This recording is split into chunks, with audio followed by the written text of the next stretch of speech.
আসসালামু আলাইকুম রহমতুল্লাহি ওবরকাতুহু।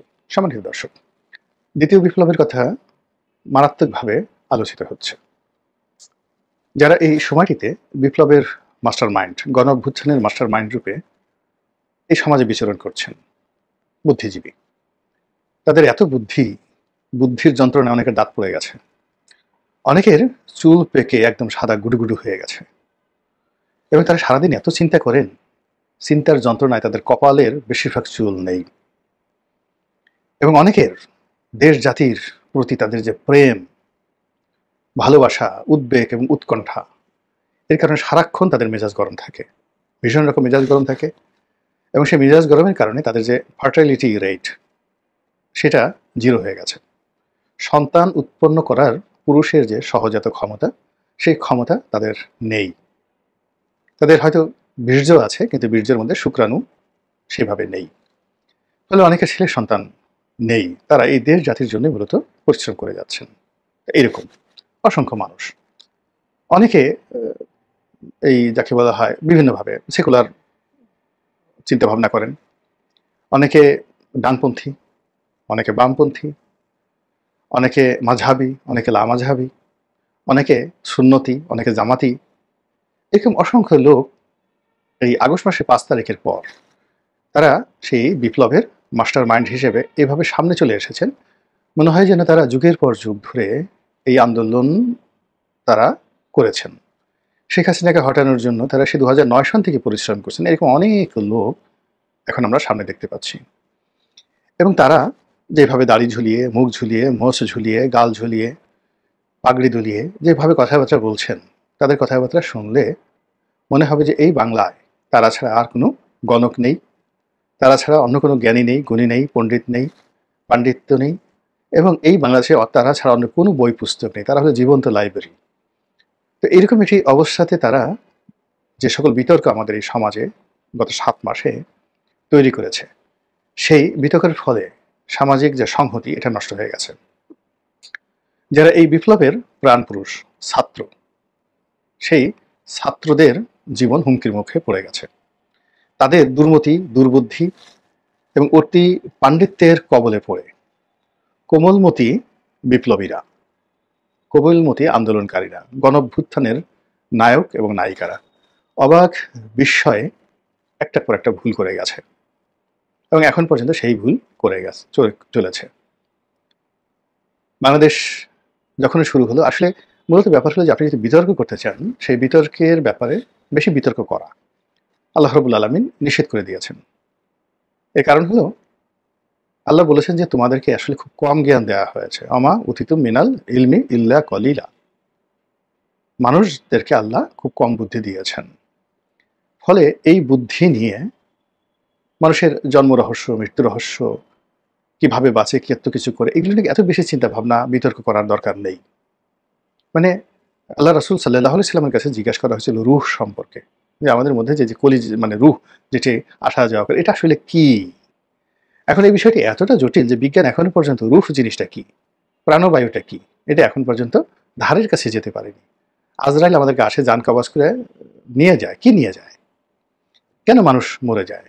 কেন মানুষ বেঁচে থাকতে পারে না, অনন্তকাল বেঁচে থাকতে পারে না?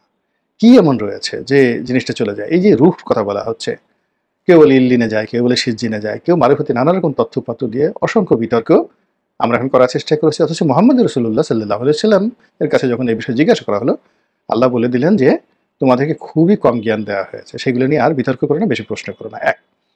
2 নম্বর হলো যে প্যাঁচ লাগায়ও না, শুধু বিভিন্ন বিষয়ে প্রশ্ন করা, অতিরিক্ত প্রশ্ন করা এবং বিতর্ক তৈরি করা, একটার পর একটা ঝামেলা তৈরি করা, এগুলোর ফলে ফিতনা তৈরি হয়। এবং যে কোনো ফিতনা যাকে বলা হয় হত্যার চাইতেও, মানে ফিতনা যারা সৃষ্টি করে তারা হত্যাকারীর চাইতে অধম। মানে ফিতনা হত্যার চেয়ে জঘন্য, এইভাবেই কিন্তু ইসলামে বলা আছে।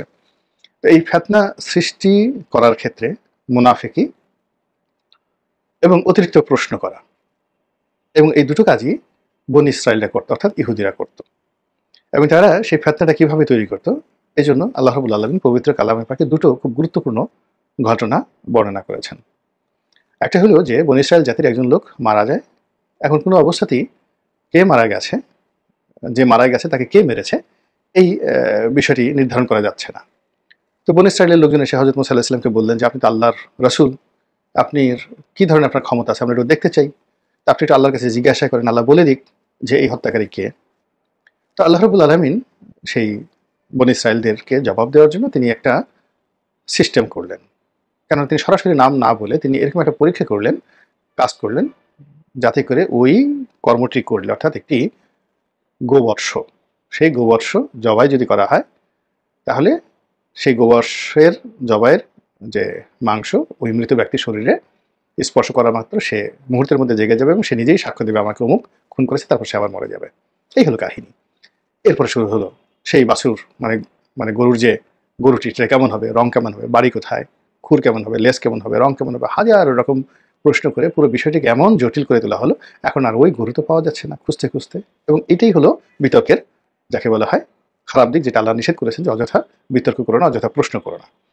২ নম্বর হলো যে আরেকটা কাহিনী এরকম আছে। এই ধরনের অহেতুক ঘটনা থেকে, কিউরিসিটি থেকে যেখানে ফিতনা তৈরি হয়।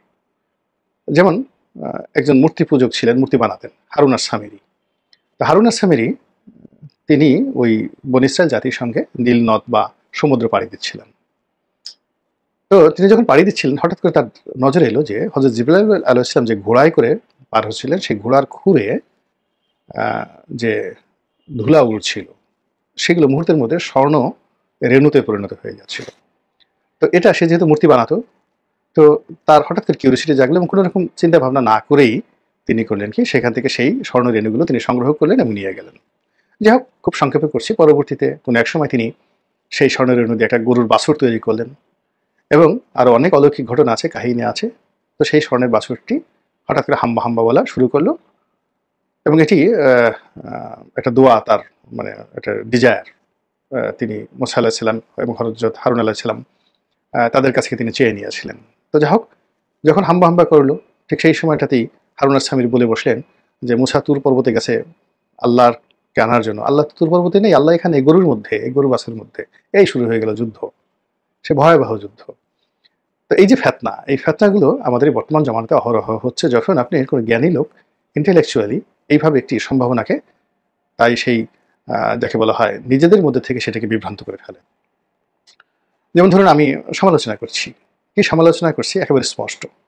আমার সঙ্গে সরকারের কারোর যোগাযোগ নেই, কেউ আমার কাছে একবার দুবার হয়তো অনেকে আসার চেষ্টা করেছেন, আমি বলছি না রে বাবা, আপনাদের সঙ্গে আমার হয় না, দেখা করারই দরকার নেই। অনেক মানুষ করতে যায়, কিন্তু দেখা গেল যে একজন লোক আমাকে বিশ্বাস করছেন, একজন লোক আমাকে বিশ্বাস করছেন, আমার কথা অনুসরণ করছেন।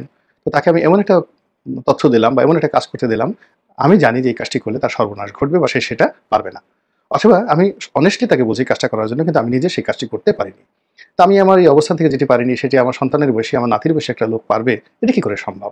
তো সেই ঘটনাটাই এই গত ৭-৮ মাসে এত বেশি অহরহ ঘটেছে যে এই বিপ্লবীদেরকে যে যার মতো করে ব্যবহার করার চেষ্টা করেছে, করে তাদের মধ্যে বিভেদ তৈরি হয়েছে। বিপ্লবের বা গণঅভ্যুত্থানের যে বীজ নষ্ট হয়ে গেছে, মটর নষ্ট হয়ে গেছে, ভিউ নষ্ট হয়ে গেছে এবং পুরো জিনিসগুলো এলোমেলো হয়ে গেছে।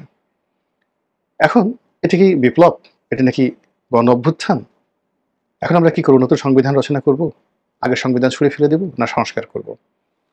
এটা কি বিপ্লবী সরকার হবে? নাকি এইভাবেই চলতে থাকবে? এরকম অসংখ্য শত শত যাকে বলা হয় তর্ক এবং বিতর্ক তৈরি হয়ে গেছে এবং সেই বিতর্কের মাঝে বিপ্লবের যে মূল স্পিরিট, সেই স্পিরিটটা কিন্তু হারিয়ে গেছে। এবং এগুলো হারানোর ফলে এখন আবার তারাই বলছে দ্বিতীয় বিপ্লব। একটা বিপ্লব হতে বহু বছর সময় লাগে। একটা গণঅভ্যুত্থান হতেই তো সে ৮৯ সনে যে গণঅভ্যুত্থানটা হয়েছে, তারপরে কতভাবে আমরা হয়তো বিভিন্ন সময় সরকার দ্বারা সে ৯১ থেকে ২০২৫-২৪ পর্যন্ত আমরা তো নির্যাতিত হয়েছি। কিন্তু গণঅভ্যুত্থান তো এরশাদের বিরুদ্ধে যেটা করেছিলাম, সে একই মানুষ আমাদের সমাজে আছে, আমাদের হয়নি। তো কাজে আমাদেরকে অপেক্ষা করতে হয়েছে অলমোস্ট ৩৫ বছর। ৮৯ থেকে যদি আপনি ২৪ ধরেন, তো অলমোস্ট ৩৫ বছর। তো সেই যে ৩৫ বছর পরে একটা গণঅভ্যুত্থান হলো, বিপ্লব হলো, আবার এখন বলা হচ্ছে যে আমাদেরকে দ্বিতীয় বিপ্লব করতে হবে। দ্বিতীয় বিপ্লব তো মুরগির ডিম না যে আপনি টাস করে পেড়ে দিলেন, একেবারে সঙ্গে সঙ্গে পেড়ে দিলেন। অথবা এটা এমন কিছু না, ইটস নট এ ম্যাজিক। এটা ১৮ কোটি মানুষের মন এবং মস্তিষ্কে এই জিনিসটি তৈরি করতে হবে, হৃদয়ে তৈরি করতে হবে, তাদের শরীরকে উজ্জীবিত করতে হবে। এবং এরকম একটা বিপ্লব করতে কখনো কখনো ৩০, ৩৫, ৪০, ৫০ বছর, ১০০ বছর লেগে যায়। তারপরও শত শত বছর পরেও কিন্তু একটা দেশে বিপ্লব হয় না। আমাদের মুক্তিযুদ্ধ হয়েছে, পৃথিবীর কয়টা দেশে মুক্তিযুদ্ধ হয়েছে? আপনি কি দেখুন ফিলিস্তিনি মানুষ কতদিন ধরে যুদ্ধ করছে একটা স্বাধীন ল্যান্ডের জন্য, তারা পারছে না। এরকম বহু জাতিগোষ্ঠী 200 বছর, 300 বছর, 400 বছর ধরে একটা বিপ্লব সংগঠনের জন্য চেষ্টা করে যাচ্ছে। এখন আমরা এত বড় একটা অর্জন করলাম এই জুলাই আগস্ট বিপ্লবের মাধ্যমে, গণ অভ্যুত্থানের মাধ্যমে, হোয়াট এভার মেবি। এখন সেটাকে আমরা নিজেরা সর্বনাশ করে দিয়ে এখন আবার দ্বিতীয় বিপ্লবের কথা বলছি। এটি রীতিমতো আত্মহত্যার মতো ঘটনা। প্রথম বিপ্লবের আত্মহত্যার মতো ঘটনা। এইগুলো বাদ দিয়ে আমরা যদি যে সফলতা অর্জন করেছি বিপ্লবের যতটুকু, এবং যতটুকু সর্বনাশ করেছি সেই সর্বনাশটাকে বাদ দিয়ে এখন এটাকে যদি আমরা রিভাইভ করতে পারি, তাহলে আমাদের আসলে বাঁচা সম্ভব। অন্যথায় এই বিপ্লবের সঙ্গে যারা জড়িত কারোরই পিঠের চামড়া থাকবে না, ইনক্লুডিং মি। এর কারণ হলো মানুষ এত বোকা না। আমি 15 বছর যাবত যাদের বিরুদ্ধে কথাবার্তা বলেছি, এখন আমার 2-4টা কথাবার্তা হয়তো আপনার পক্ষে যাচ্ছে, আওয়ামী লীগের পক্ষে যাচ্ছে, বিএনপির পক্ষে যাচ্ছে, কিন্তু মানে এই দলগুলো, রাজনৈতিক দলগুলো, বড় বড় রাজনৈতিক দলগুলো, তারা সময় পেলে আমাদের মতো লোককে ব্যবহার করে, কিন্তু যখনই সুযোগ পায় তখন কিন্তু একটা ডলা দিয়ে দেয়, বিভিন্ন রকম ডলা দিয়ে দেয় যে তুমি আমাকে এই 5-6 বছর জ্বালাইছো। তো যার জন্য এই যে রাজনৈতিক দলগুলো, আপনি দেখুন প্রত্যেকটা রাজনৈতিক দলগুলোর মধ্যে কিভাবে প্রতিহিংসা তৈরি হয়েছে। সেই প্রতিহিংসার ফলে এই আওয়ামী লীগের লোকজন থেকে শুরু করে আমাদের এই সমাজের ব্যবসায়ী, সাংবাদিক, সাহিত্যিক, তাদেরকে যেভাবে এই সময়টাতে ডলা দেওয়া হচ্ছে, এই ডলা আমরা কি কখনো কল্পনা করতে পেরেছি? এরকম মব, এরকম ডলা আগামীতে যে হবে না, এবং সেটা যদি হয় কাদের বিরুদ্ধে হবে, কেউ বাদ যাবে না। আল্লাহ আমাদের সবাইকে হেদায়েত দান করুন। আসসালামু আলাইকুম রহমতুল্লাহি ওয়া বারাকাতুহু।